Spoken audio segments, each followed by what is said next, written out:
We're so glad you've joined us on the ERLC podcast to explore how the Bible addresses important cultural issues pertaining to life, religious liberty, marriage and family, and human dignity, and how we can walk in wisdom for God's glory and for the flourishing of our neighbors.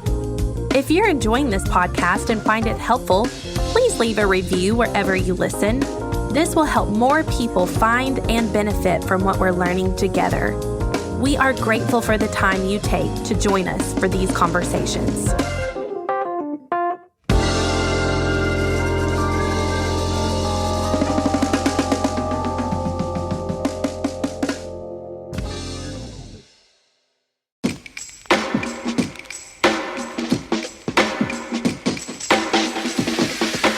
Welcome to the ERLC podcast, where our goal is to help you think biblically about today's cultural issues. I'm Lindsay Nicolay, and today we'll be featuring a panel on the U.S. Supreme Court case, United States v. Skrmetti, from our SBC event in Dallas.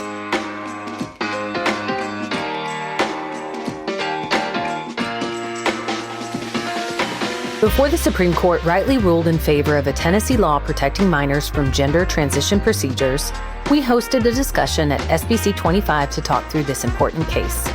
ERLC President Brent Leatherwood spoke to Tennessee Attorney General Jonathan Skrmetti and Alliance Defending Freedom's Vice President Ryan Bangert about why this case matters, how we can protect our kids with helpful legislation, and ways the ERLC advocates for Southern Baptist interests before the courts. Jonathan Skrmetti was sworn into an 8-year term as Tennessee's Attorney General and reporter on September 1st, 2022.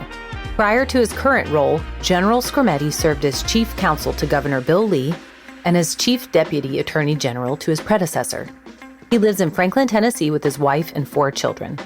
Ryan Bangert serves as Senior Vice President for Strategic Initiatives and Special Counsel to the President at Alliance Defending Freedom. He oversees ADF's regulatory practice, government relations, and corporate engagement teams. Bangert is an active member of the Texas Bar and is admitted to practice before the U.S. Supreme Court and various federal trial courts and courts of appeal. Now, let's turn to ERLC President Brent Leatherwood's conversation with General Skrmetti and Ryan Bangert.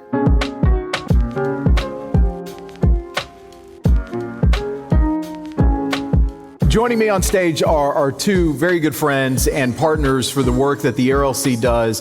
One is the Attorney General of the state of Tennessee, Jonathan Skrmetti, and the other is Ryan Bangert, Senior Vice President for Alliance Defending Freedom. Will you welcome them to the stage?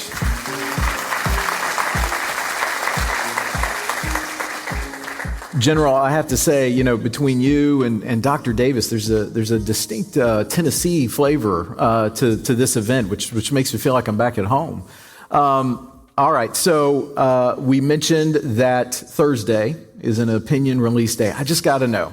One of my teammates actually said this the other day. There is a case that bears your name before our nation's highest court, and 50 years from now, they're going to be teaching this to 1Ls and 3Ls in law school about this case, and they're going to be saying your name. How does that feel right now? It's super weird. I mean, when I was a young lawyer, I dreamed of maybe arguing a case in the Supreme Court. I never thought I'd be the defendant in one. I was pretty abruptly made the Attorney General in Tennessee. We have an appointed position. In Texas, you have to work years and campaign and raise money and put a lot of effort in. I tried to talk someone else into being the Attorney General of Tennessee and failed, and had the job kind of fall in my lap. And this all happened really quick. When I was at the Supreme Court for the case, I had to be sworn into the Supreme Court bar. I had never done that. And so I walk up there and I take the oath, and the Chief Justice kind of giggled when I got sworn in. And I think it's because rarely does the defendant show up to get sworn into the bar. And then I went right from being sworn in to sitting at the table. And, I think my feelings on it depend in large part on how the case turns out. Yeah.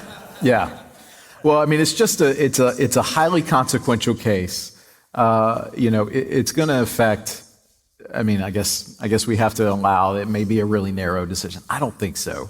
But so assuming it's not, it stands to affect millions upon millions of families, certainly in Tennessee and beyond. Southern Baptists have certainly spoken strongly to this issue, and that's why we put a brief before the court. Ryan, I'm curious, ADF, well, first of all, Alliance Defending Freedom is the premier legal advocacy organization in the Christian world. And so they do this routinely. But I'm curious, give us a little peek behind the curtain. In the run-up to, the second half of June, when the major decisions come out from our nation's Supreme Court, what's it like at ADF? How are y'all preparing and steeling yourselves for what is to come? Well, thank you, Brent. It's such a pleasure to be with all of you, and so grateful for the support of ERLC in this important endeavor, and of course, the incredible leadership of my friend, Attorney General Skrmetti, and just courageously taking this issue on. But this is a fight that has been taking place, as many of you know, for years and years and years now. And this scourge of gender ideology has affected not just our medical industry, but it's affected everything from our educational industry to foster and adoption care. It's had a direct and profound impact upon religious liberty. Of course, we all have been seeing what's done to sports, to female sports. So this is an issue that cuts across many different areas of our society right now. And I think the one that the Supreme Court decided to take, the Skrmetti case, really hits home on the most salient and obvious place where gender ideology cashes out in a negative way, and that is directly injuring and damaging our children. And so from that perspective, the stakes in this case couldn't be any higher.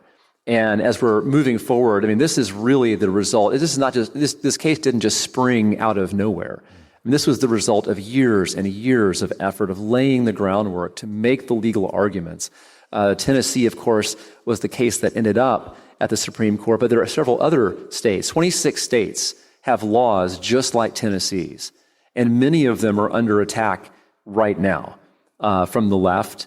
The Biden administration, incredibly enough, joined that assault on the dignity of children. Mm-hmm. And so I think this is really a pivotal moment in this fight for sanity and for reality in this space. I mean, I think, like I said, the stakes couldn't be higher.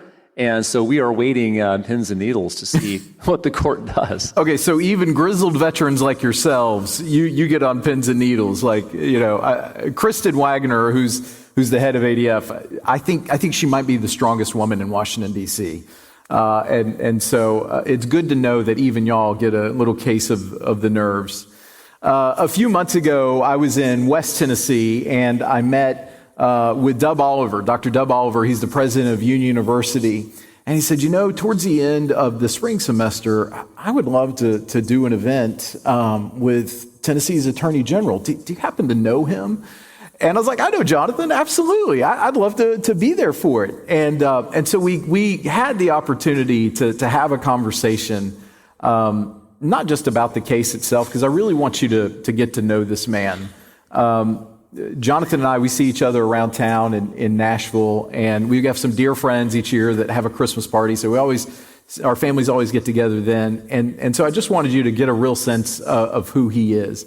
So Jonathan, you're a faithful believer, and I admire you for that, because I think in so much of what you do in the position that God has allowed you to come to, I see biblical truth coming out in your work.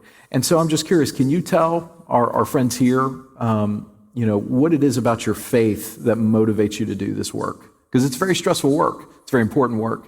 And I always see you returning back to your faith. So, I started my legal career as a prosecutor, and I loved the public service of it. I loved the sacrificial nature of it. I loved the ability to do good in the world, to shine light into the lives of people who had been really hurt. And I went into private practice for a while of financial necessity, and I had a really hard time with that. Just some people are able to stay motivated in business circumstances. Some people have a harder time with the lack of a really missional sense of the job. I had a hard time. I was praying, God, either give me contentment or open a door. And I got cold called by the prior Attorney General of Tennessee to come work for him. And took the job. Then the governor wanted to hire me, took that job. Then I was appointed Attorney General. And it all happened very quickly over the course of just a few years. And it should never have happened. I mean, I moved to Tennessee 12 years ago, 13 years ago, thinking I was going to be a career prosecutor in Memphis. And so the fact that I've been sort of thrown into this situation is incredibly humbling. And, we're doing Esther and VBS right now. And, sometimes it's such a time as this. And I'm in the middle of things that are so much bigger than I have any business being in the middle of, but I'm there for a reason. And so I just try to remember it's not about me, and that, God puts people where he needs them, where he wants them. And that's not something that should be taken lightly. It's not something that should be taken as an indication that I'm any better than anybody else. But I'm here and I have a job to do, and I'm going to do it as best I can. That's so good. Ryan, give our group a sense of how scriptural principles shape the mission of ADF. I told them, I really do think that y'all are the finest legal organization in the Christian world, but why is that the case? That's a great question. ADF exists to advance the God-given right to live and speak the truth, so that all may be free from the bondage of sin, the bondage of lies, and free to serve God, free to fulfill their purpose in God's economy. And so we are absolutely grounded on those scriptural truths. And we've been talking a lot as a leadership team about the moment that we're in, and we've been turning increasingly to Acts 4 and the story of the apostles in the upper room, and really focusing on not just the indwelling of the Holy Spirit, but also the courage that it took to stand in that time. I think we often forget about what it was like for the apostles at that time. They lived in a secular culture. They were surrounded not just by a Roman culture, but also by a Jewish culture that had just crucified Christ. So, you could not imagine a more hostile environment, ideologically, spiritually, in every single way. And yet there they were, speaking the truth with all boldness. And again, the scriptures say that the apostles spoke the truth with boldness as the Holy Spirit gave them utterance. And at ADF, the whole reason we exist is so that the church, so that believers can fulfill that historic mission to speak the truth with all boldness as the Holy Spirit gives utterance. And I think that's exactly tied to the case we're talking about today, because what could be more true than the fact that God created them male and female? In his image, he created them male and female. If we're rejecting the core concept of the Imago Dei, which is what this case is about, then that's a direct attack on biblical truth. And so I think the stakes, like I said, the stakes in this case are very high. Yeah. Let's stay with you, Ryan, on that point. So when you're not actually a party to a case at ADF, y'all are in the same position that the ERLC traditionally is in. You're amici. You file friends of the court brief. What's the importance of that? Just kind of technically, why is it important to have multiple parties and multiple voices speaking to a case? Certainly. Well, for one reason, the Supreme Court imposes page limits on the briefing, as the Attorney General Skrmetti knows. And you often can't get all the good arguments out in that small amount of space that you're given in the brief. And so amici can bring to the court perspectives and can fully develop arguments that otherwise would be given short shrift or not be included at all in the party's brief, because there are certain things you just have to hit as a matter of course. And so amici can bring to the court important perspectives, can develop entire themes of argument and thought that otherwise would be completely missing from the case. So it's a very, very important service. In fact, amicus curiae means friend of the court. You're providing the court with a perspective that it otherwise might not get because of the page limitations and because of the space limitations that are necessarily imposed on the parties. Jonathan, pick up from that just a little bit. Why was it important for the ERLC and the Tennessee Baptists to come together and file a brief in this case? So first of all, we are incredibly grateful in Tennessee for that support. It's important for two reasons. The first is we are only able to make so many arguments given the time limits. You have to be extraordinarily strategic about every word that goes into a brief. Our brief went through 150 drafts before it was done, just constantly being refined to be as effective as possible. And that means there's a lot left out. There are a lot of arguments that either can't be fully included or have to be just hinted at. And so having the opportunity in a very significant case for the court to get the most robust argumentation possible matters. The other thing is, we're the state of Tennessee. There's an establishment clause, and so we are not able to make some arguments that are really important to people. This is a case that is a very significant equal protection clause case. It's also a very significant case from a theological perspective. We can't make the theological arguments as the state of Tennessee, but that's something that matters an immense amount to a lot of people.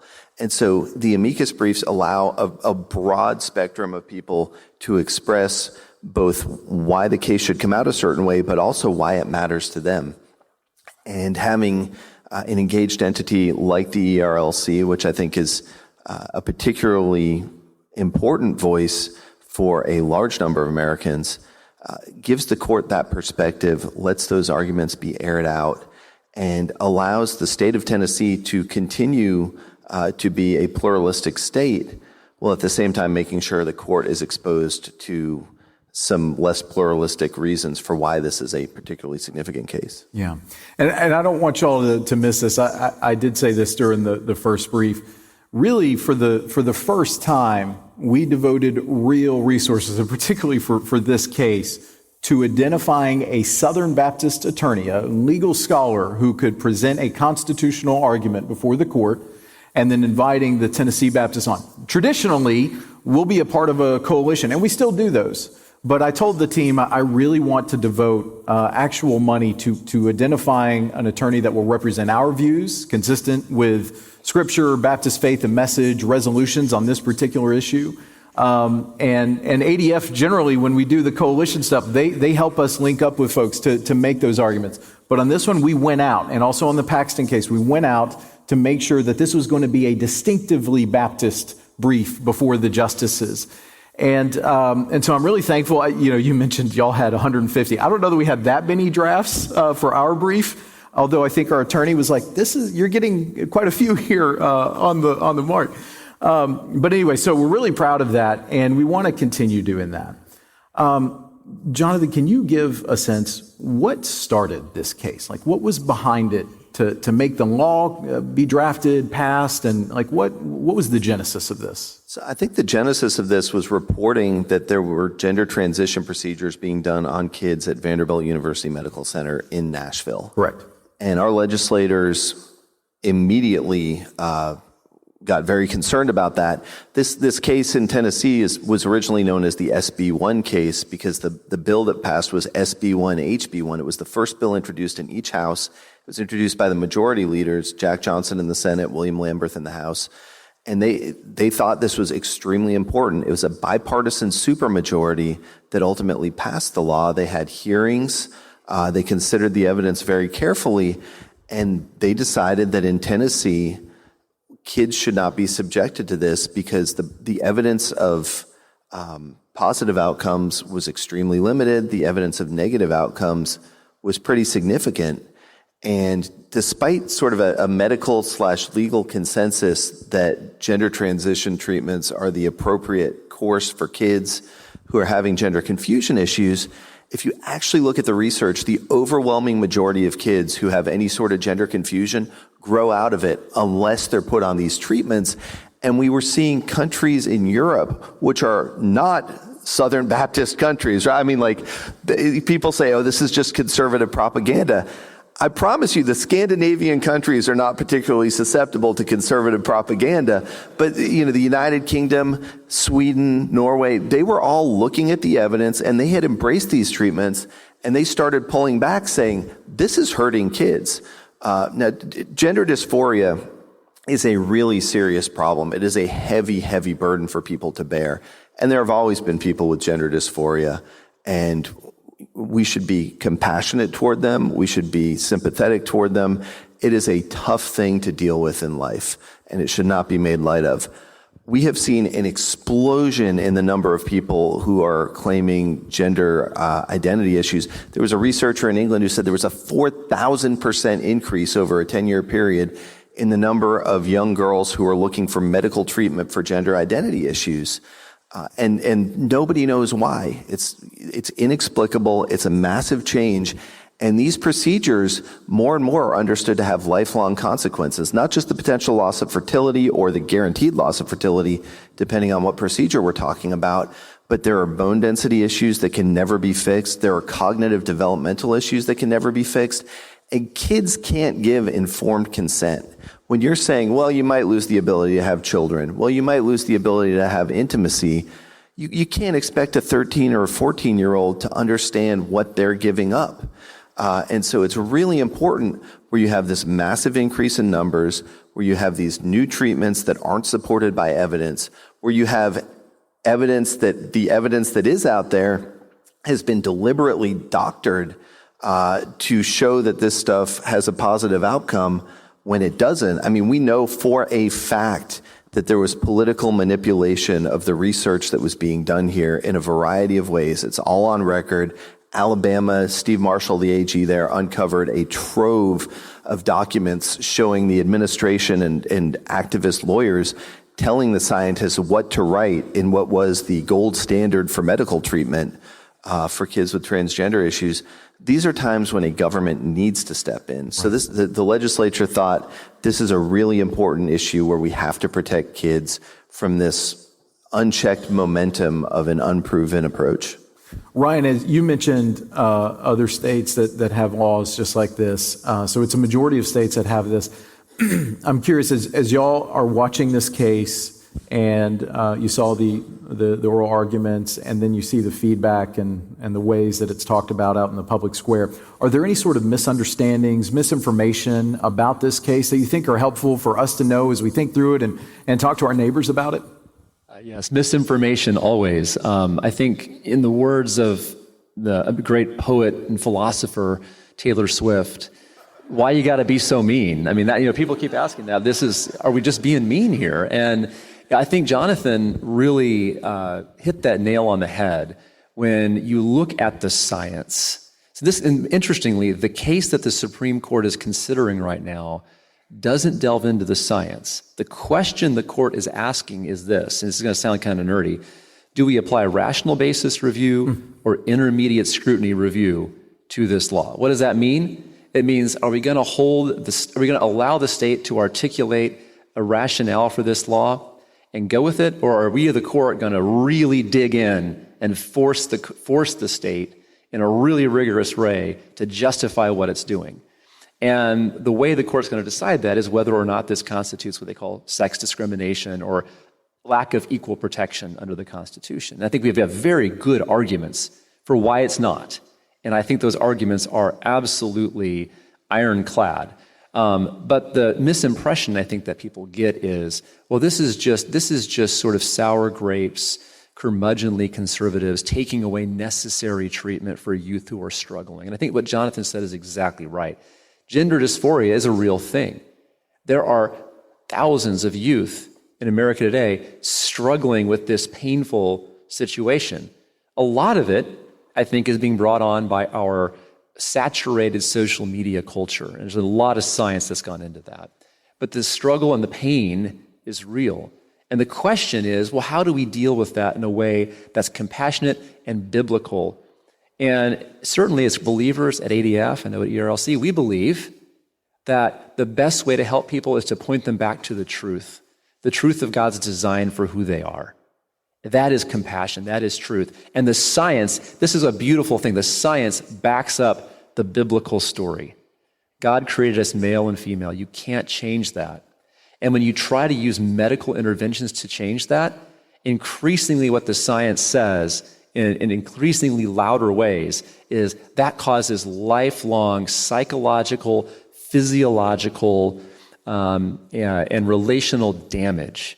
Irreversible, in the words of Abigail Schreier, who is not a believer, by the way, irreversible damage to these children. And so the compassionate thing here is to do exactly what the law in Tennessee did, which is to let the state protect children from a medical industry that has decided to take advantage of their vulnerability in the name of profits and ideology. Do you have anything to add to that?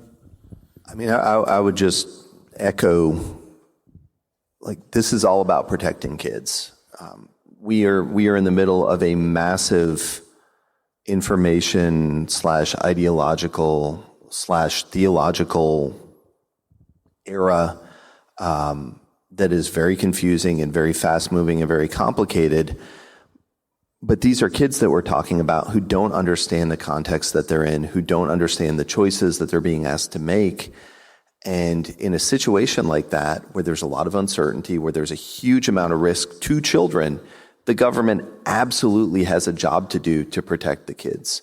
And I think every indication that we're seeing medically here in Europe as people start doing actual evidence-based medicine is 30 years from now, there's going to be a lot of regret. We're going to see documentaries about, the sad stories of people who were pushed in this direction, who didn't fully understand it, and who carry those consequences for the rest of their lives. There was unbelievable opposition here. I mean, not just from the medical industry, the American Medical Association and a bunch of other ancillary specialty groups weighed in very heavily. The American Bar Association weighed in. Corporate America has been very vocal about this. Hollywood has been very vocal about this. There's been a huge cultural push to say, you're just being mean. You need to let these kids do what they want to do. Gender affirming care is such a well-coined term. It sounds so warm and fuzzy. But what you're talking about is this lifelong alteration of their bodies that kids just cannot appreciate. There's no research that shows that it makes sense. There's a lot of research showing it's dangerous. And so as the cultural tide really kind of raged at its high water mark, I think the Tennessee legislature and the governor took a lot of heat for this, but they were very brave and they said, we need to take action to protect our kids. And it's been a privilege representing the state through this litigation. I would add to that, adroit followers of the Southern Baptist Convention, which, that's y'all, right? Adroit followers of the Southern Baptist Convention will note that in recent years, we have staked out ground protecting parental rights. And some folks might fall into a trap and say, but we're for parental rights. Isn't that coming into conflict with what we're saying here? And I would appeal to y'all to say, look at what Romans 13 says.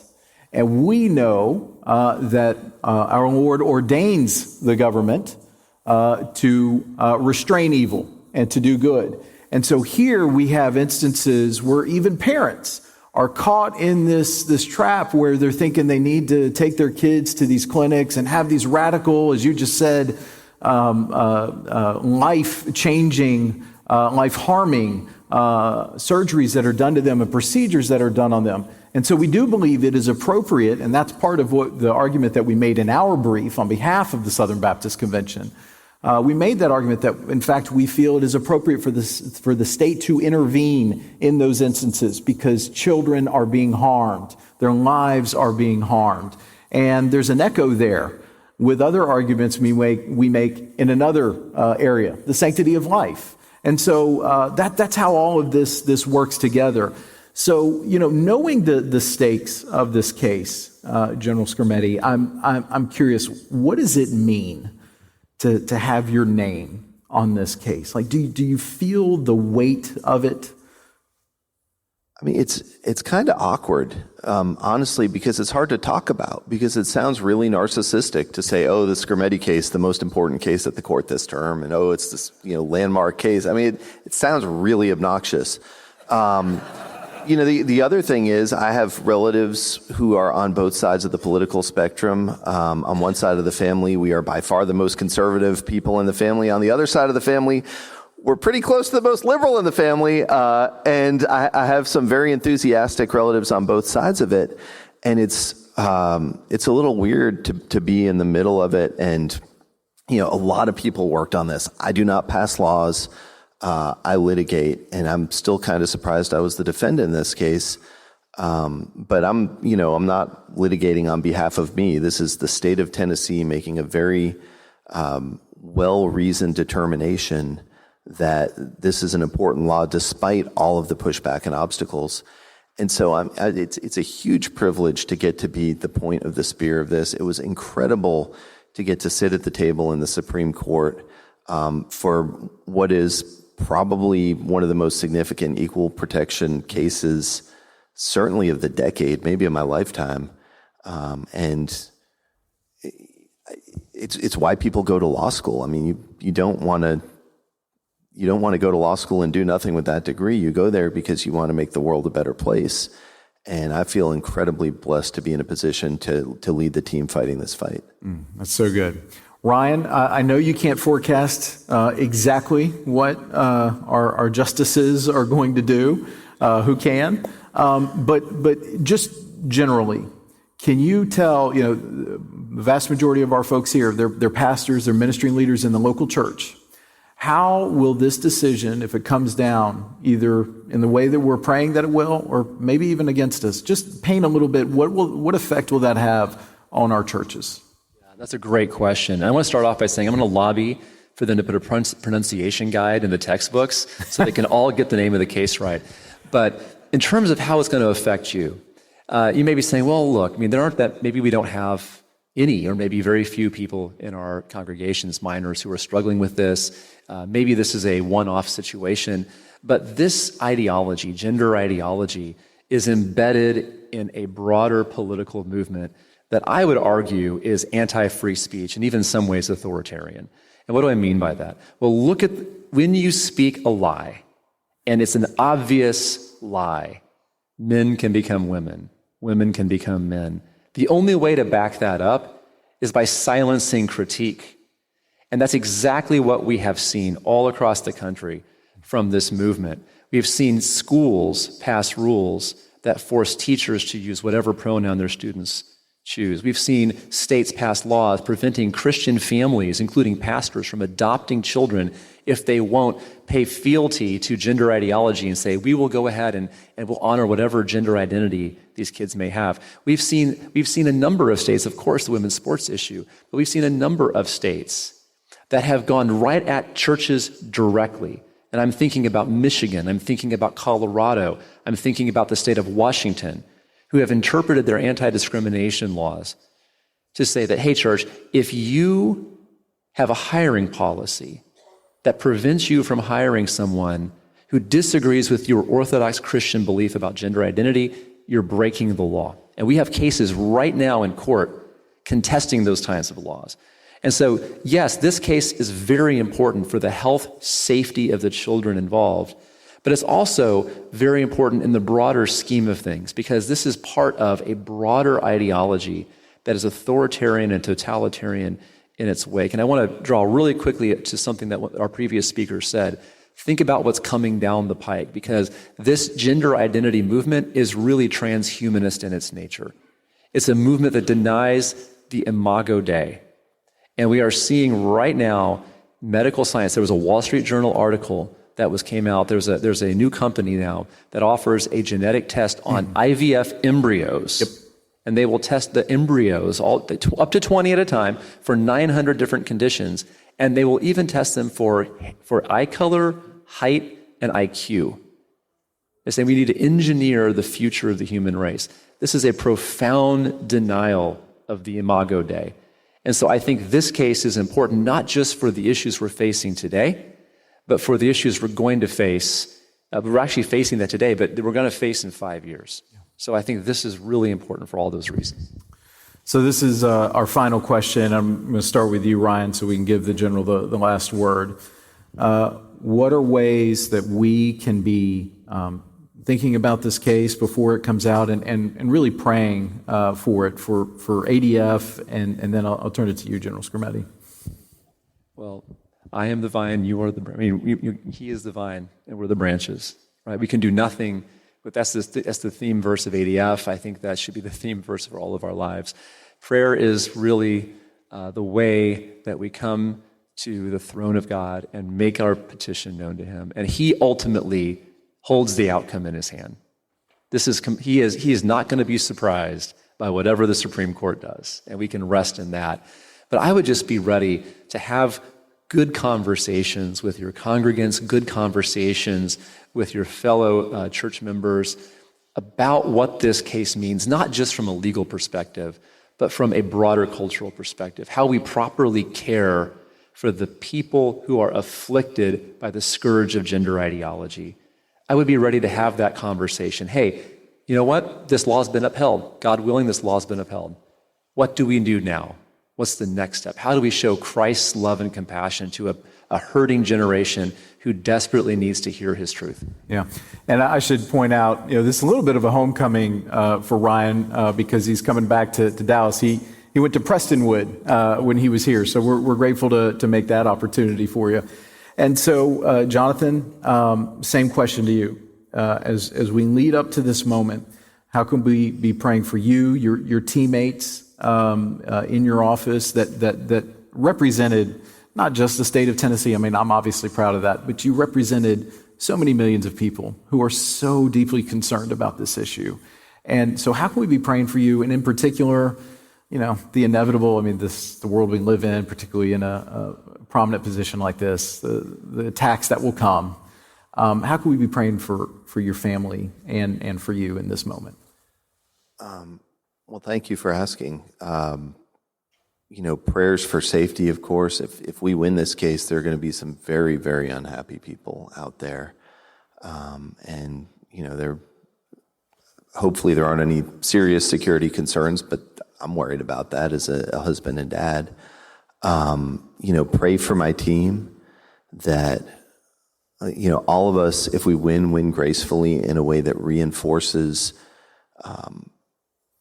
both shining God's light into the world and also reinforces the democracy that we live in. Romans 13 in a participatory democracy is kind of an interesting riddle as to exactly what we're called to do, but I think we need to reinforce the legitimacy of the institutions of our government to do our Christian duty.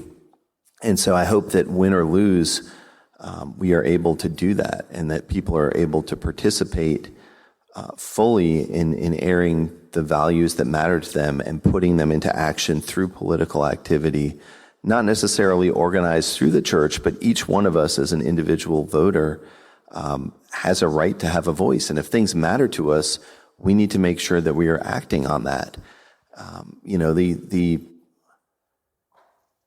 The idea of a pluralistic America doesn't mean that every individual member of American society needs to check their religion at the door when they participate in politics. And so even if we do have a First Amendment that prohibits the establishment of a religion on behalf of the state, it doesn't mean that people who care deeply about their religious commitments can't bring those cares into the ballot box, can't voice their concerns in ways that articulate their faith as well as their economic concerns. And so, at the heart, this case is really about whether the people's elected representatives or the courts are going to be the ones who decide on whether this policy goes into effect or not. Regardless of how it comes out, though, we live in a country where the people are the ultimate source of authority for our government. And of course, we know that our government is a passing thing, that we live in a world where God is the ultimate source of authority. But while we are here on this earth in these bodies, we have a responsibility, as Romans 13 sets out, to be good citizens. And so this is something that matters a lot to a lot of people. I suspect you wouldn't be in this room if you didn't care a lot about these issues, unless you thought Ellen Skrmetti was going to be here and wanted a comedy show. You got the boring Skrmetti, I'm sorry. But no, this is important stuff, and we need to stay engaged because there are more issues coming down the line. This is a very relatively narrow legal argument, but there's a whole ontological question. When you talk about women in sports and men playing in women's sports, people on the other side will say, well, there are no men playing in women's sports. There are women who were assigned male at birth who are playing in women's sports. And there's this whole idea of what it means to be a man and a woman that this is just the first constitutional case to get to the court, but there's a whole lot of philosophy and a whole lot of political activism that have been pushing us to this point. And if people care about these issues, they need to stay engaged and give voice. And the ERLC has been a very effective voice on behalf of the Southern Baptist Convention in these issues, and I very much appreciate that. And I really appreciate the chance to be here and talk with all of you. That's so good. Well, I mean, look, we touched on ontological arguments. See if you get that at Southern Seminary's lunch tomorrow. Hey, Ryan, we're thankful for you. We're thankful for the team at ADF and all that you do. And Jonathan, I'm just so thankful for you. I'm so thankful that you have been obedient to the call in your life to be in this position and do the advocacy and the hard and legal work that you do. They're going to be around for a little bit after this lunch. Come say hello to them. And who knows, you might be shaking the hand of a future Supreme Court justice. I truly do think that General Skrmetti is one of the top legal minds in our nation, and we are so blessed to have him in Tennessee. Would y'all say thank you with a round of applause? In a time when our society is entrenched in radical gender ideology, the work of those like General Skrmetti and Ryan Bangert is paramount. Southern Baptists believe in God's good design for gender and sexuality, and that our children should be protected from being pawns of the sexual revolution. We're thankful the Supreme Court ruled to maintain that Tennessee's ban of radical transgender procedures on children is constitutional. Let's pray that other states will follow Tennessee's example and protect children from these dangerous procedures once and for all. Thanks for listening to this episode of the ERLC podcast. Join us next time as we begin a new series,